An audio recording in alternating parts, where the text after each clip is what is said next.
born Lafayette Ronald Hubbard on March 13, 1911 in Tilden, Nebraska. He spent his formative years in a rough and tumble Helena, Montana, where he rode barely broken range broncs at the age of 3.5. As his mother was that rarity of her time, a thoroughly educated woman, he was also reading well beyond his years, philosophy, science, and the pillars of Western literature, all in an effort to satisfy a rare and abiding curiosity. As his father was a United States naval officer, he was further afforded a then rare opportunity to travel, crisscrossing America's diverse communities in the teens of the 20th century. At the age of 12, he entered the Boy Scouts, first leading his troop to victory in a regional scout advancement competition, then representing scouting to United States President Calvin Coolidge. But it was his 21 merit badges that most distinguished L. Ron Hubbard at this juncture of his life.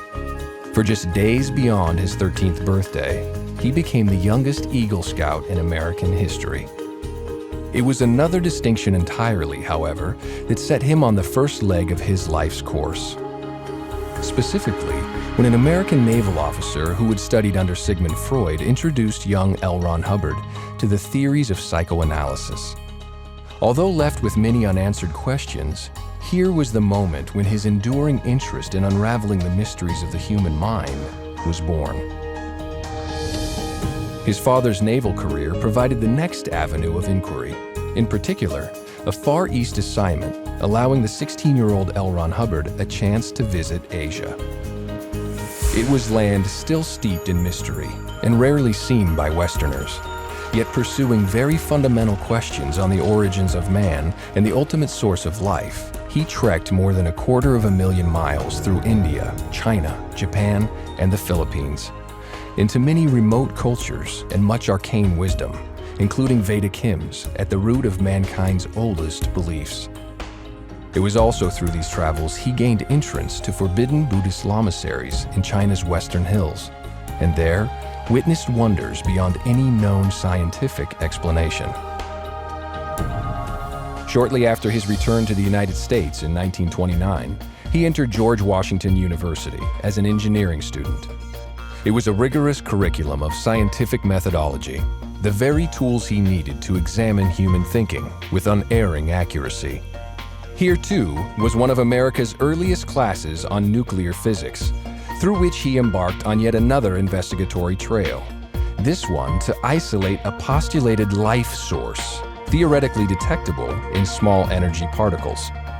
Yet laboratory experimentation was by no means all that occupied his university days. Beginning in June of 1932, he organized the first of several expeditions to remote and primitive lands. Initially, a 5,000-mile voyage into the Caribbean, where he mingled with a people predating Columbus by at least 10 centuries.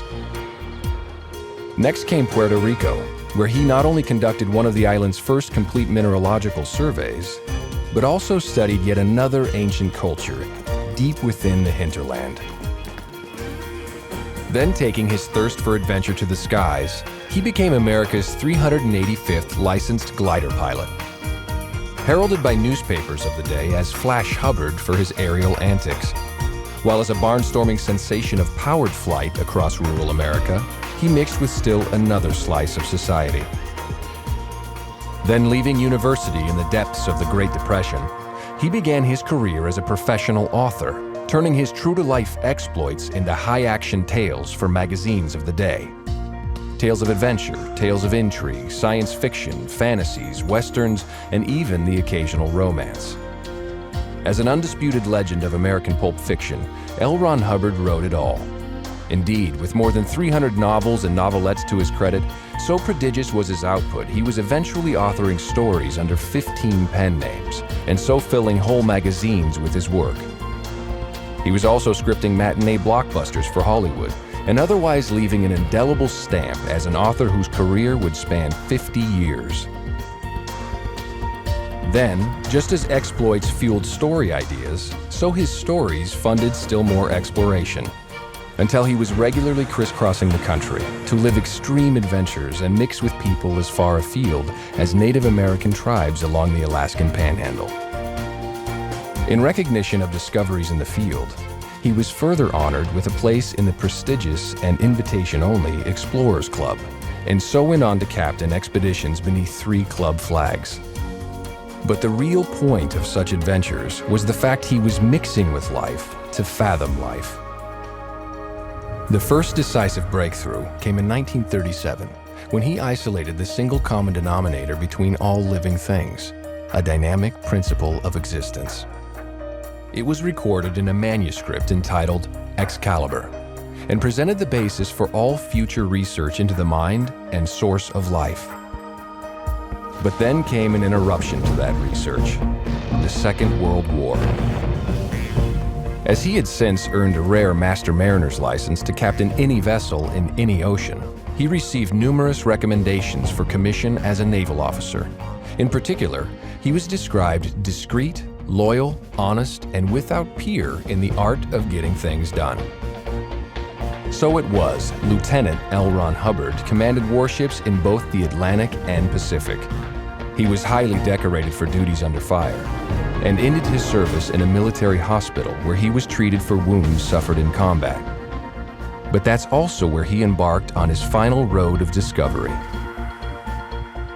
Working with injured servicemen who had failed to recover despite intensive medical care, he began employing all he had learned through the previous decades, spiritual principles from the East, as well as scientific methodologies from the West. What he then discovered were mental factors inhibiting recovery and preventing medicines from taking effect. And when in fact those mental blocks were addressed, the medicine began to work, and patients swiftly returned to health. He then continued refining procedures on people from all walks of life, actors and writers in Hollywood's film community, street gang members whom he treated as a special officer with the LAPD, even deeply troubled patients at a Georgia institution. And so it was, having developed a workable technology of the mind, he authored a definitive text on the subject, a work detailing all underlying theory, discoveries, and techniques. That book was Dianetics, The Modern Science of Mental Health, published on May 9, 1950. It sparked a storm of popular enthusiasm and rode bestseller lists for 100 consecutive weeks. As such, it was the biggest-selling book on the mind ever written, and remains so today. Contained within was the discovery of the reactive mind, the hidden source of nightmares, unreasonable fears, upsets, and insecurity. Yet L. Ron Hubbard never considered Dianetics an end to his research, but rather a stepping stone to the discovery and isolation of that long elusive life source. And indeed, the techniques of Dianetics provided the means by which practitioners soon began discovering past lives. Pressing application and research even further came the accomplishment of what is known as exteriorization, demonstrating the spirit was indeed separable from the body and mind. The Scientology religion was born. Thereafter, L. Ron Hubbard delved ever deeper into the spiritual nature of man, documenting his discoveries in thousands of recorded lectures, articles, and books. While to present those discoveries, he literally circumnavigated the globe, and so churches of Scientology opened on 4 continents, headquartered at his long-term residence in southern England. Through ensuing years, L. Ron Hubbard continued advancing the subject until his passing in 1986. His legacy comprises tens of millions of published words and 3,000 recorded lectures. While with over 300 million copies of his books and lectures in circulation, he has inspired a movement spanning all continents and all cultures. So to those who would ask, what kind of man could have founded the only major religion of the 20th century? The answer is simple enough. A man who lived life from the top down and the bottom up. A man who had seen much wisdom and great suffering. A man who spent a quarter of a century bridging the gap between East and West, science and religion. A man such as L. Ron Hubbard.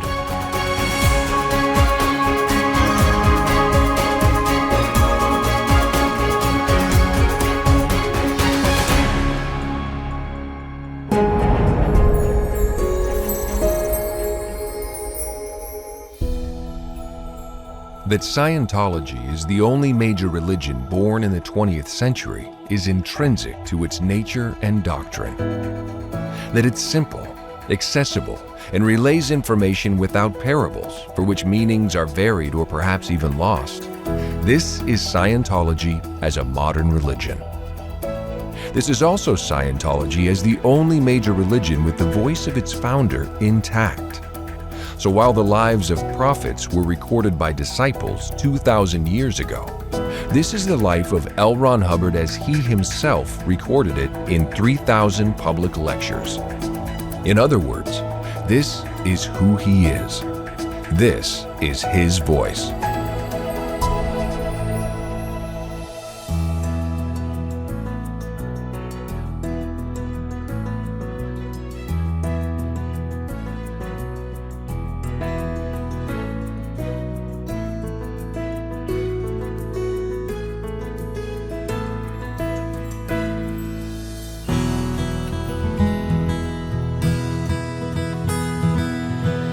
I was raised in Montana. My grandfather had a ranch up there. It was very interesting that nobody up there had much of a conviction about non-survival. Big country, lots of space, new people, more or less pioneer area, and that somebody would get killed just didn't quite occur to anybody. You know, they had a certain savoir-faire, a certain go-to-hell feeling on the subject of existence at large, and honest as an expression of life. You could hardly believe that anybody would have this attitude about existence. An incredible attitude. It just doesn't take anything very seriously, you know? Death and disease and getting shot and crawling 12 miles with a hole in your back and that sort of thing. It's a joke. A fellow would get half killed on these jokes. Never occurred to anybody this was serious, even the fellow. He'd just get down and get his broken leg healed up, and he'd get back again. He'd break somebody's back for it. You know, big laugh. Well, when life gets so serious that it becomes completely intolerable, it of course becomes very funny. Because nothing can be that bad.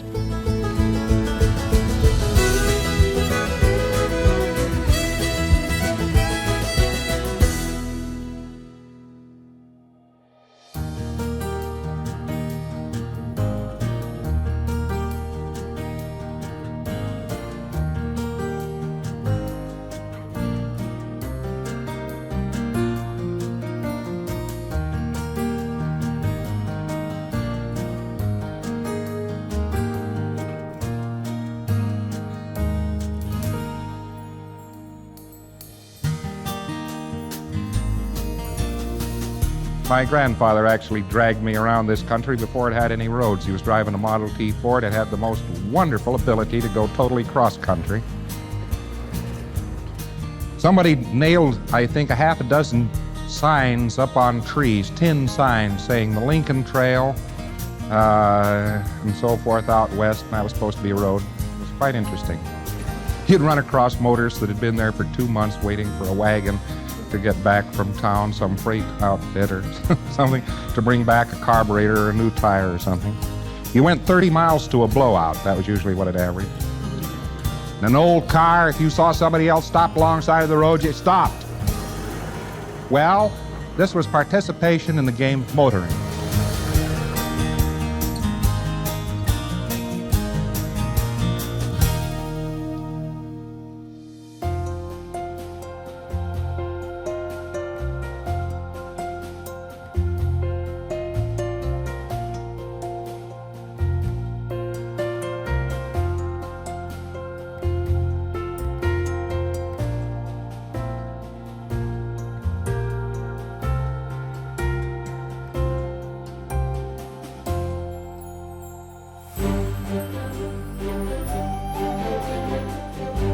I met one of the great men of Freudian analysis, the Commander Thompson. He was a very great man, an explorer. And this man was responsible for a great many discoveries out through the world, but he was also interested in the human mind, and his name as I said, was Thompson. He was commander of the United States Navy, and his enemies all called him Crazy Thompson, and his friends called him Snake Thompson.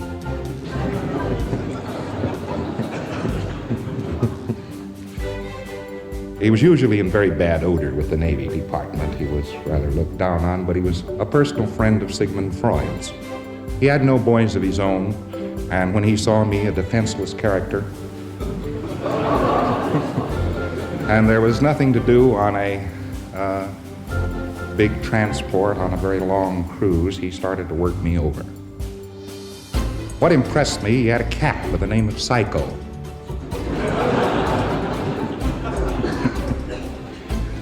This cat had a crooked tail, which is enough to impress any young man. And the cat would do tricks. And the first thing he did to me was teach me how to train cats.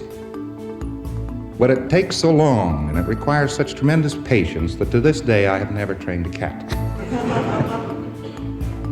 You have to wait, evidently, for the cat to do something, then you applaud it.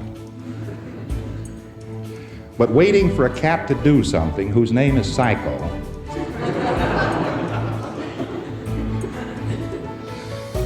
anyway, at the Library of Congress in Washington, D.C., where they have all the books on everything, he started shoving my nose into an education in the field of the mind. Now, that's a very unusual thing to do, to take a boy and start doing something with the mind. But he really got me interested in the subject, up to the point where I was pretty sure that Freud didn't know what he was talking about. But actually, Commander Thompson had a very open mind on this, and he used to tell me, well, if it's not true for you, it's not true. And I found out that he got this from a fellow named Gautama Siddhartha. Now, you really don't know Gautama Siddhartha as a man, but that's all he was, because better than 2/3 of the world population now considers him a god. But the first thing that Gautama Siddhartha ever said about his own work was that he was just a man. This he tried to make very plain. And the other lesson back there about 600 BC that he taught everyone is that if it isn't true for you, it isn't true. Probably the first time that statement was ever made in this rather didactic universe. I find it's a very good statement. It agreed with my own personal philosophy very well, because if there's anybody in the world that's calculated to believe what he wants to believe and to reject what he doesn't want to believe, it is I.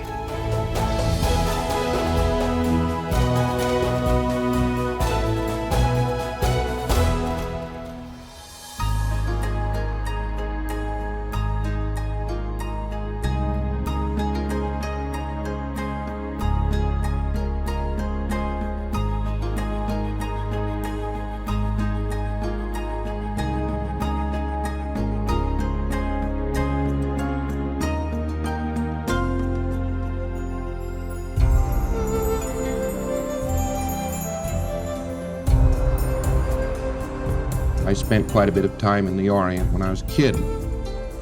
In those days, the conduct of the American tourist was so flagrant, so reprehensible, that one went easy in the Orient about being an American. But it was a white man that alerted me to this sort of thing. His name was Major Ian McBain of the British Secret Service. He was a graduate of several universities. He was a very learned man, a rather splendid fellow. At that time, he was in his early 30s, but he actually looked like he was in his 50s. Because he was a good scholar, and because he knew his business about the Orient, the War Office early in World War I had sent him to Gallipoli,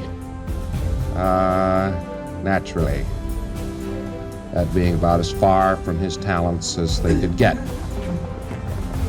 They just grabbed these people out of school, you know, and threw them into uniform. And he himself had been all but crippled with a bayonet in his guts at Gallipoli.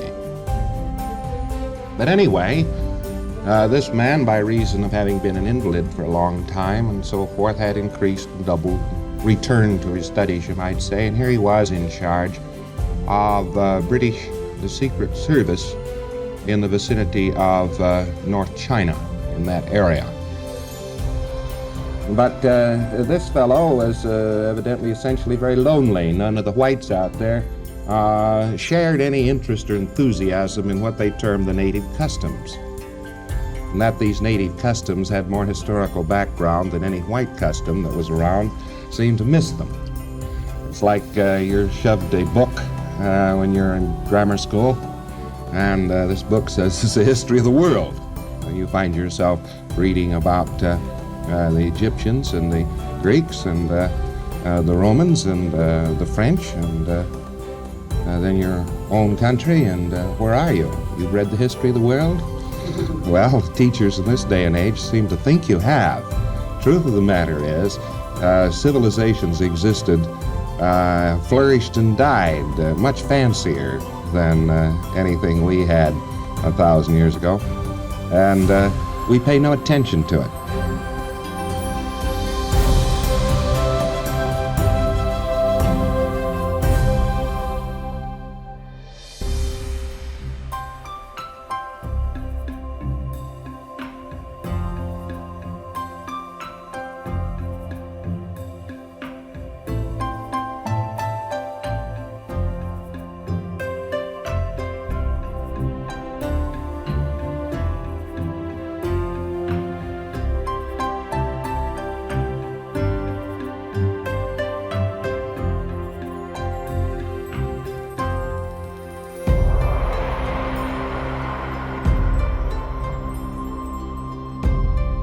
In Asia, I saw a great many and have seen a great many things which you would call miracles.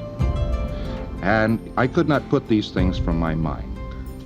I have seen such things as 8 matches floating in a bowl of water being made to drill by an individual who simply looked at them. He actually looked at these 8 matches floating in a bowl and would rack them up just by looking at them, so that they made an orderly line, one line, and then make them all turn sideways so that they look like a picket fence, and then make them form something that looked like a star.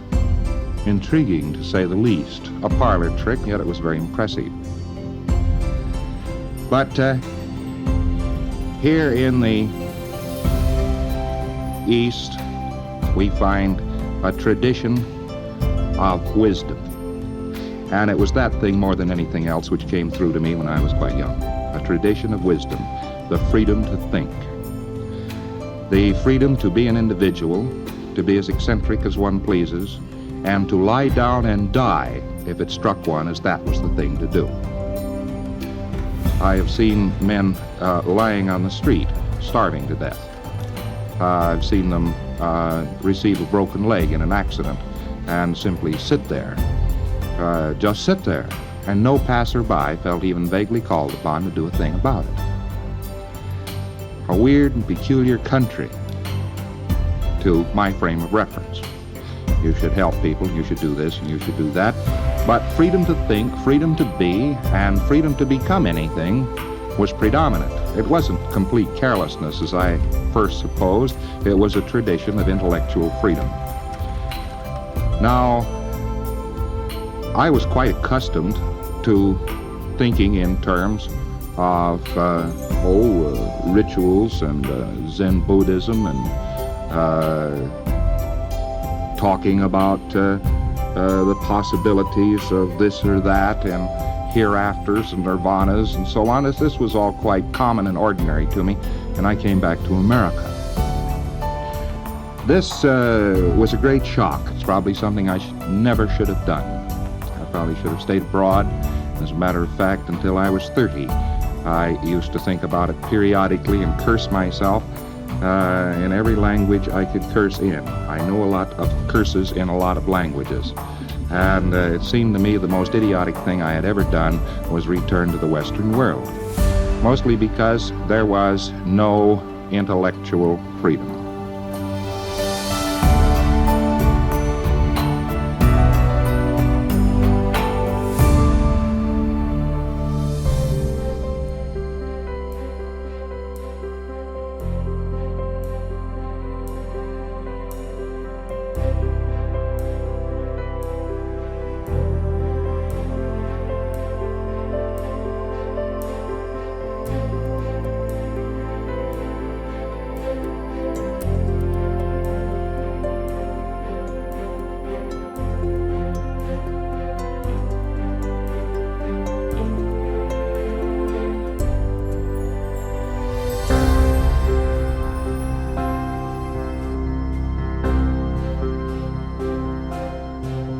took the New York Regents and entered directly into engineering school.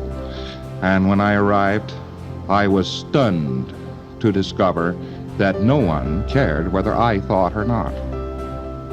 And it was inconceivable to me that an education could be carried forward anywhere by simply the relay of data. If one never invited anybody to think and never permitted any allowance for thought, how possibly could one ever become educated? I had an entirely different definition for education than those who were doing educating. And I wrote a theme on this subject. I had heard that there was the longest sentence in the English language was 289 words, so I wrote a 500-word sentence which merely said this. And when you go on that long with only one and one but and no semicolons, it begins to build up a considerable velocity. And I said that a man was not permitted to think in the Western world, and that this would inhibit any culture arising from universities. And having said that, I was called up by the dean, if you please, the dean of English of that university. Out of the engineering department, one should be so honored.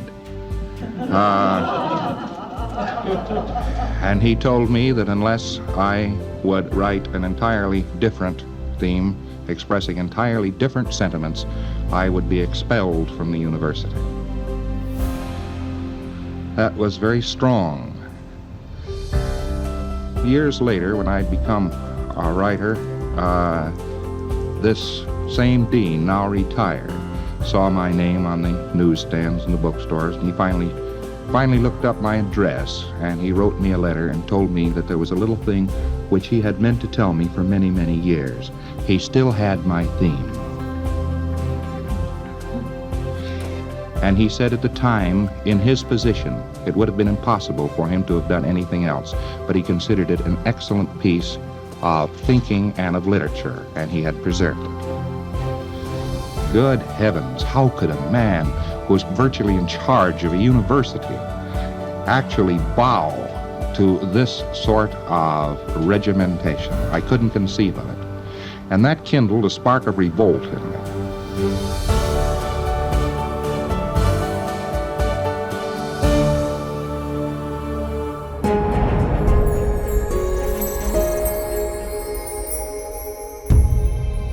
He was the nation's youngest Eagle Scout at the age of 13, and twice journeyed to Asia before the advent of commercial flight. He attended America's first class on nuclear physics and was a pioneer at the dawn of American aviation. He led expeditions into then remote islands as a member of the famed Explorers Club and was a giant in the golden age of pulp fiction. He was a master mariner, licensed to captain vessels on any ocean, and a United States naval officer who commanded corvettes during World War II. His landmark work on the human mind rode bestseller lists for 100 consecutive weeks, and he's the most published and translated author of all time. He is L. Ron Hubbard, founder of Scientology.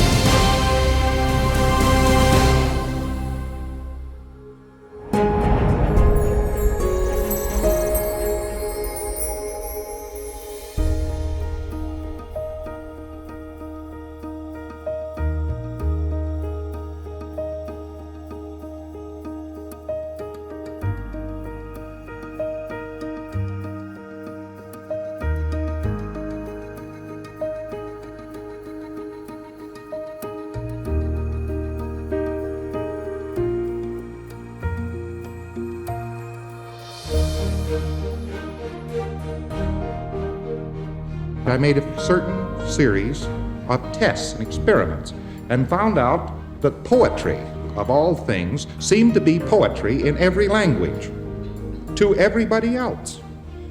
That's a very peculiar thing. Why is it that poetry is that musical rhythm which communicates? Why should it communicate? You read somebody a poem in Japanese, he can't speak Japanese, he says, aha, he says, that's poetry. Why should he understand poetry in Japanese? And this puzzled me. What is in the brain, the head, the makeup of man that makes him recognize poetry? So I tested it all out on a kinetophotometer. Very elaborate physical experiments. And found out that poems in Japanese, poems in English, I got a hold of an Indian student, got him to come over and recite some Indian poetry, all made the same curve on a kinetophotometer. And I said, isn't this wonderful? We have discovered something, the aesthetic of language, which records on a physical instrument. And isn't this beautiful? And the people who know all about it over there in the psychology department had better know that you can test all this on a kinetophotometer. And at that moment, I fell off the cliff. I went over for the first time to the psychology department and found out for the first time in my life that there isn't anybody who knows all about it on Earth. That was a shock to me. You see, I'd never seen a mystic do anything but practice with confidence. And I had never seen an engineer express anything but confidence and knowledge of his subject when he was building railroad bridges. And I was used to a world where men were expert, where they were positive, where they could get results, make an effect, and knew their business. And I had just put a foot in a morass, which not only didn't know, but didn't care to know, really. In other words, here was a segment of human knowledge which was letting us all down. And at that moment, I got very interested.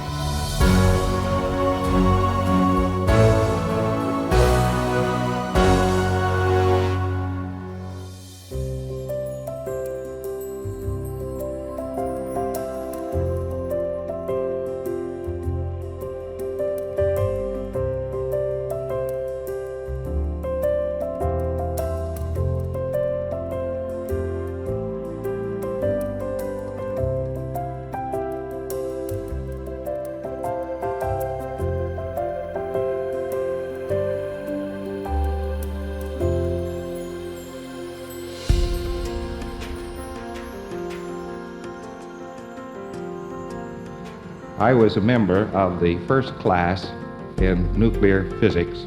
We call it atomic and molecular phenomena then, of which nuclear physics, by the way, is only one small part.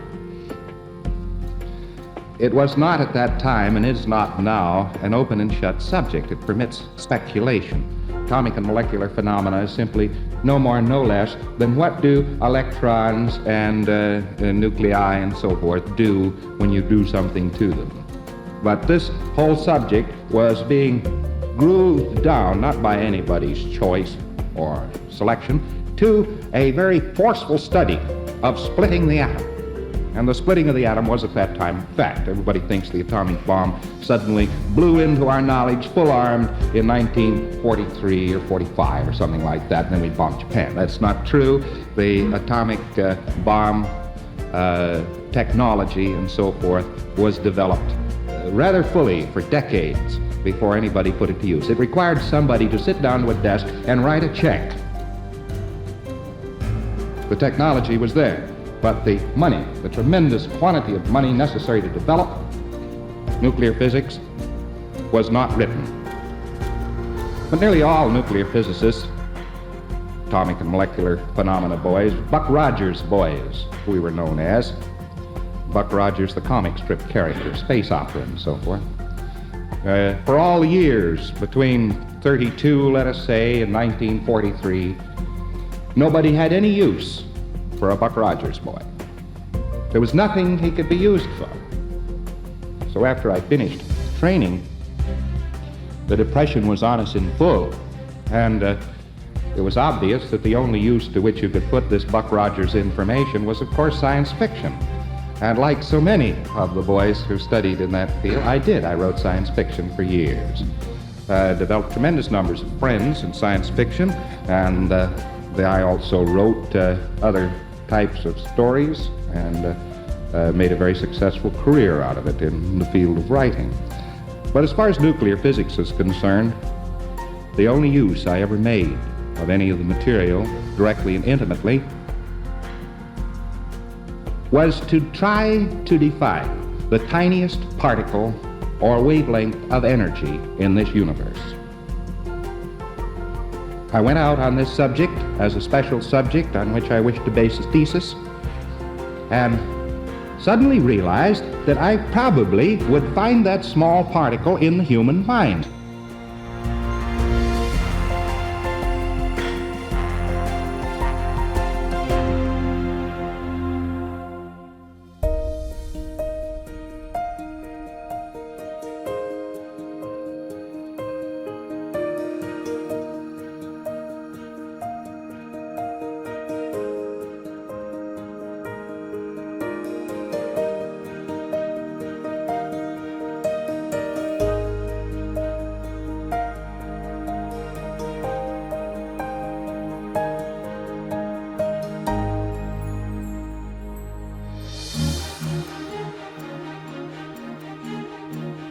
I used to want to go out and research what I was writing about.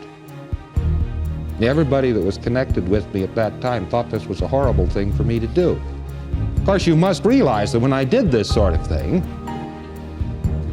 I would turn up 3, 4, 6 weeks later with nothing left of my wardrobe but a pair of gum boots and some old corduroy pants, you know.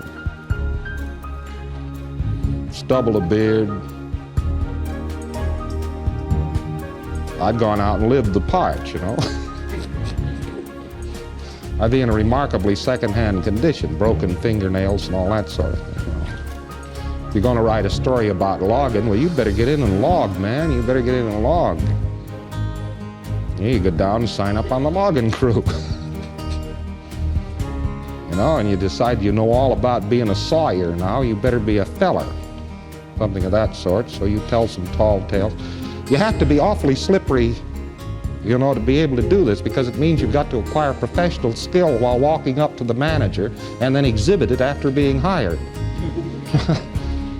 Makes for a quick study.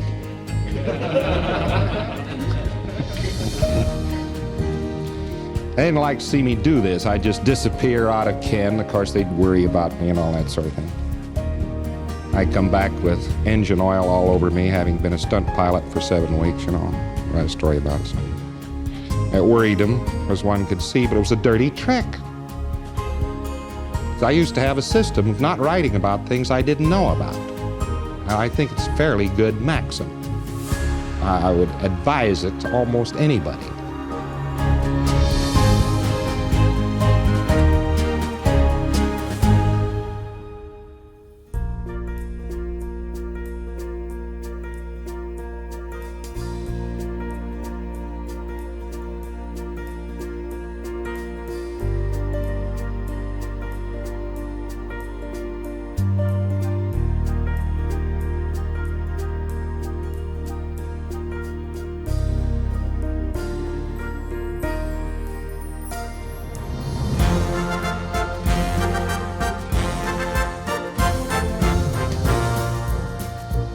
Got some friends over at National Casualty. I was over there inspecting a few things.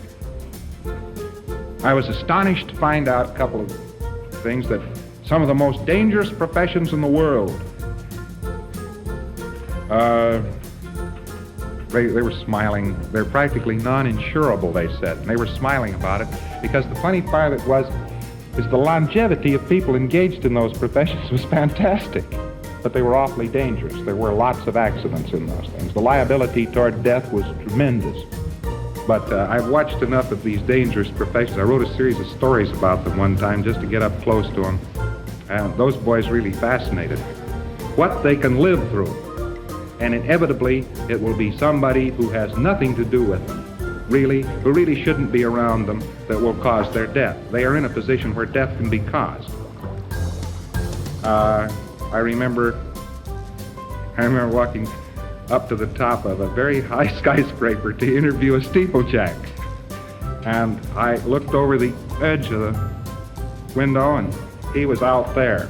He was repairing a flagpole and so forth. And I was way back from the window, and, "How do you like your job?" See? Wind blowing out there, and I couldn't hear him. All right, get a little closer. And he got impatient about this thing. Finally he says, "Come on out." So I said, "Well, no, I'll wait till you get lunch." And he says, "What?" Very impatient. Well, I didn't want to think I was yellow, so I got over to a point where I could put my hand on this sill. But that was about as far as I would go. And he came over, and he stood on a set of leads, and he said, "What do you want?" And I said, "How do you like your job?" And he said, "What the hell are you talking about? You a newspaper guy or something?" I said, "Yeah, I'm a newspaper guy." He said, "Well, you don't know anything about this job. Now do you have a few thrills?" He says, "Come on out." And he grabs a hold of my arm, see? And I step over the sill. The wild enthusiasm of these people is wonderful. If it weren't for accident prones around them, I swear they'd all live forever.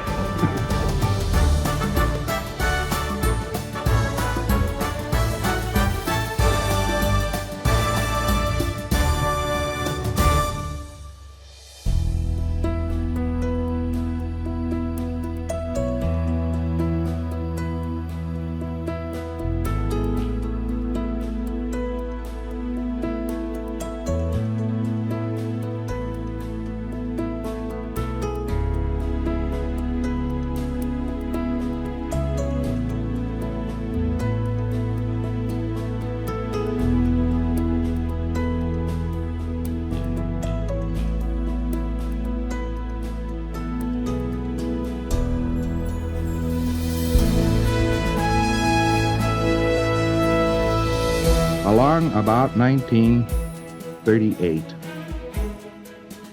I had studied quite a bit about the mind. I made myself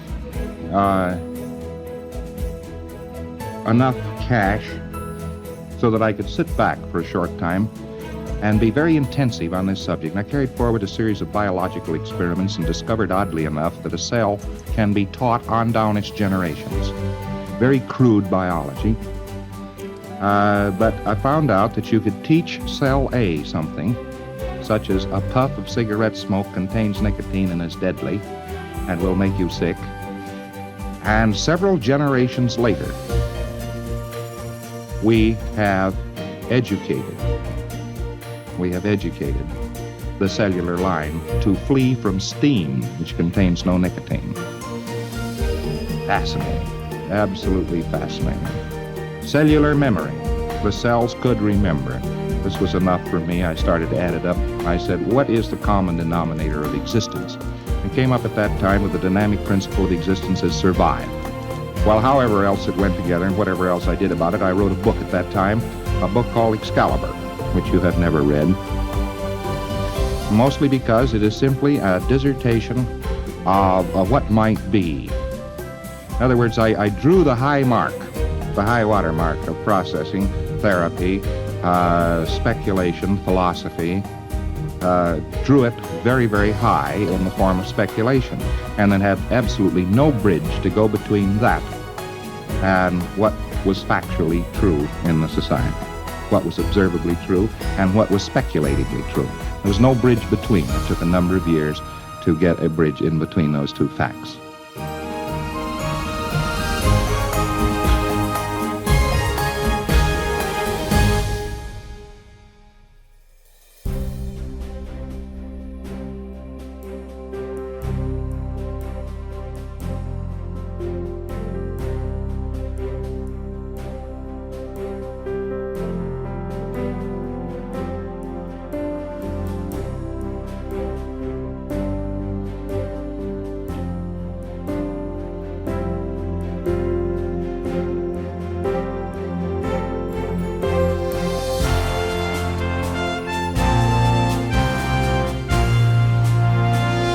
I kept on writing. I wrote more and more successfully. Everything was going along fine. Went down to Hollywood, wrote pictures, things like this. Had a very full life, as a matter of fact, professionally. And the next thing you know, while we were all involved in a common war, which evidently now has been totally undone and has to be done all over again, but that's the way wars are. Wars never solve anything. They just put the solution off a little further. And during the war, During the war, I had some very interesting experiences on the subject of the mind. I was on one ship that had about 700 men on it, and we were getting 2 people a week going mad. 2 people a week went mad on that ship. That's an awful lot of people going mad. But in view of the fact that we had no replacements, they were simply left on duty for the most part. We particularly contested taking off duty. One chap who had had the bad taste to want shore leave in the middle of the Pacific Ocean and had come up to request it of the executive officer, and had found the executive officer in a shower. The executive officer was not well liked on this ship. And the executive officer, from the lather and spray of his shower, said something coarse and uncouth to this fellow. This fellow whipped out a knife, dived into the shower, chased the executive officer out, and we had the wonderful view of the executive officer running round and round the deck with this madman behind him brandishing a knife. I remember stepping out of my cabin with the gunnery officer and watching this pair go by on their first round. And the gunnery officer said, "Here," he says, I've got a gun, let's stop this." And I said, "Why?"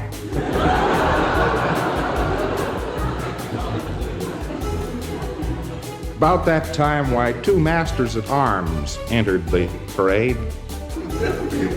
And it became very, very amusing, so we watched it go by. There hadn't been any amusement for a very long time.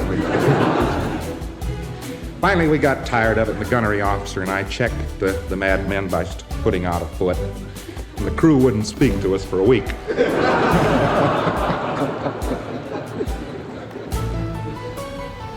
But this fellow had to stay on duty.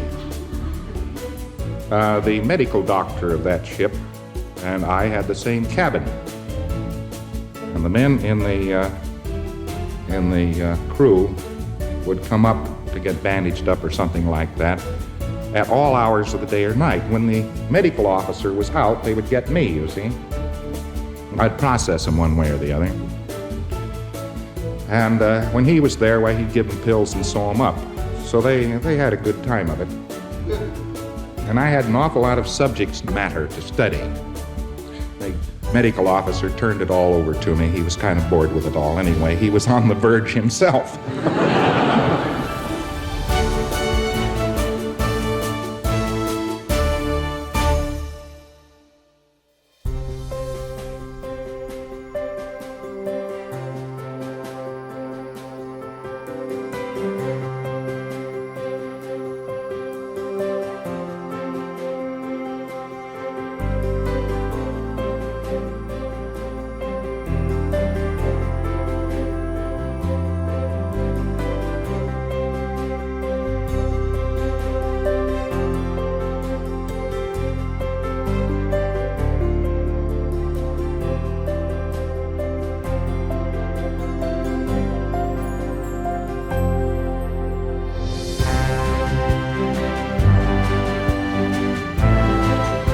At the end of the war, I spent about a year in the hospital. I had the misfortune of standing in the wrong place. It's always your fault, you know. You're standing in the wrong place at the wrong moment, and something else arrives and tries to occupy the same space. This is always embarrassing. But during that last year, I studied at the Oak Knoll Naval Hospital Library. And I found out by the simple expedient of taking off one collar ornament, I became an MD, you see. Very simple. And they don't let anybody in a medical library except doctors, you see, of the MD class. But by stepping up to the desk with only one collar ornament, you see, on the left side, and for a couple of bucks having a Marine on crutches come by and say, "Good morning, doctor."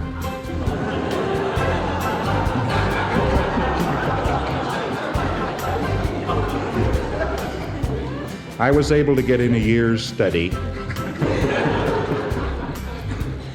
at the medical library. I studied the endocrine system and studied this and studied that and dreamed up a few experiments of one kind or another. I wrecked a whole research project, by the way.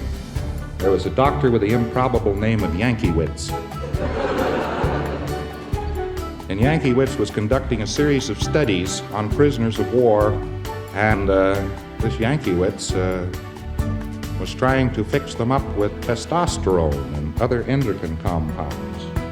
And all of his records were available, and he was keeping very, very sharp metabolism tests and other things to show the results of endocrine fluids and extracts on prisoners, you see.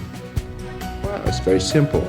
All I had to do was get the name of one of his series, take him out in the park, sit down, and do beginnings of Dianetics and Scientology on him, and then have him go in and take his metabolism test. Yankiewicz said to me one day, he says, "Good heavens," he said, "something has gone wrong with these records." He said, "The cases just aren't turning out right. Some of these fellows are getting well."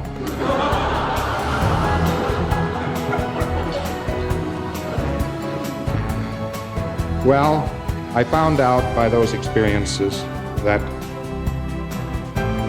function monitors structure, that thought monitors matter, and that matter does not monitor thought.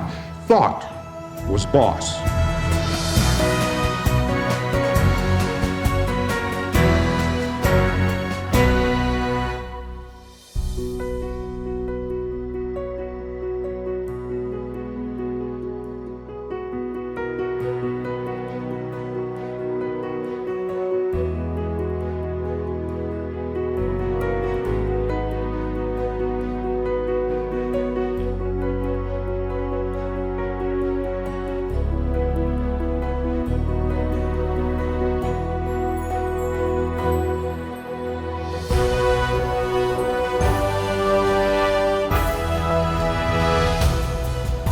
Scientology didn't arise spontaneously.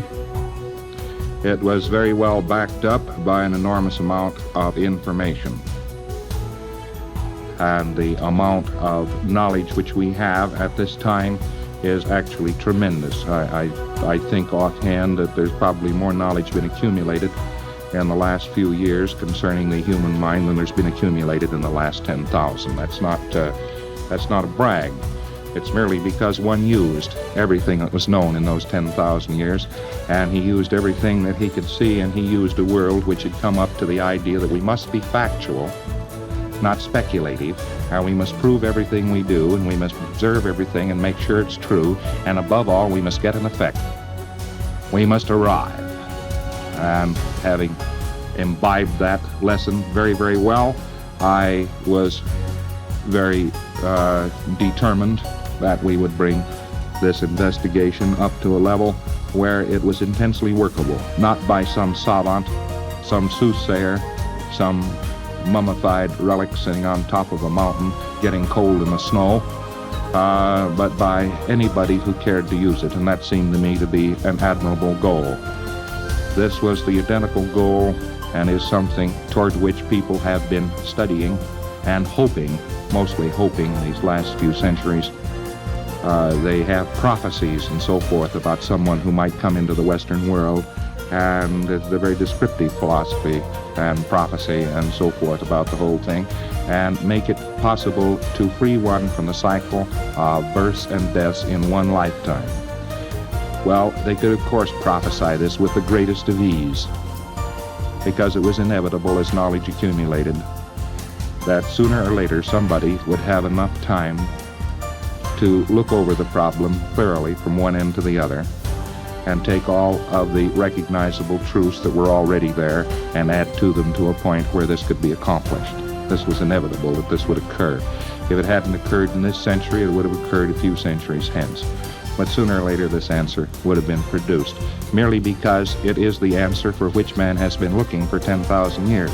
Naturally then, one exposed to the science of the Western world and the religious mysticism and the factualness of the Eastern world mixing them together, would have recognized that there was a worthwhile goal to go toward, and having recognized the goal, certainly would have arrived had he started upon it. The main thing that we have uncovered today is the state of beingness which one actually has.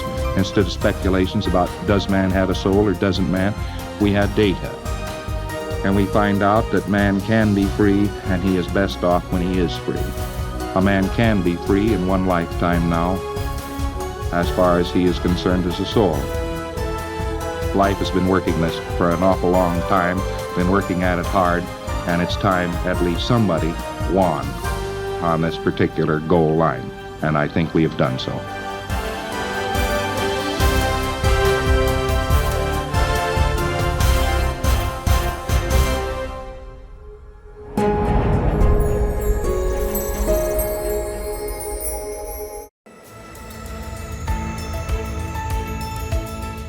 It has been said that L. Ron Hubbard lived 20 lives in the span of one. At the age of 6, he earned a hallowed place in Blackfeet lore. At 13, he was honored as the nation's youngest Eagle Scout. And he twice journeyed to a then mysterious Asia before the advent of commercial flight, and was a pioneer at the dawn of American aviation. A giant in the golden age of pulp fiction, creator of tales that will resonate forever. A member of the famed Explorers Club, leader of expeditions to uncharted lands.